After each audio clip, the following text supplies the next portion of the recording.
Well, I mean, the best word to describe what we're seeing is cross currents.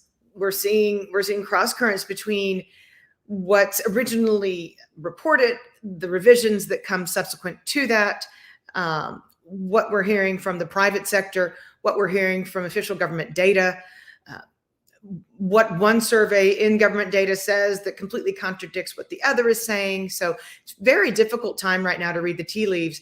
You don't know what you're reading today, if it's going to be revised away tomorrow. That's certainly been the case, whether you're talking about GDP revisions or retail sales or headline payrolls. And so you have to do better at following what's happening on the ground, which is exactly what I'm trying to do.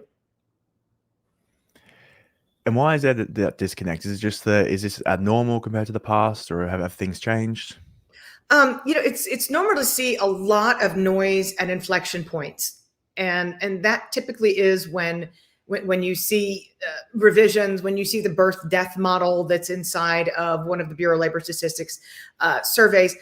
It's not abnormal for what we're seeing, but that doesn't make it any easier for investors. If you look back at some of the recessions that the National Bureau of Economic Research has dated, they've actually gone back and time-stamped recessions when it looks like the unemployment rate is at a very low level. But all of the other in the aggregate data that they're seeing add up to something that just doesn't make sense. These are veteran economists who are the arbiters, the people who decide when recession has and has not started. They understand the revisionary nature of non-farm payrolls and that they're the most lagging of all data for that very reason. And so sometimes it wouldn't be surprising for me to see the NBER come in and say, given the depth of the revisions to prior months' data, it looks like recession started in October of 2023.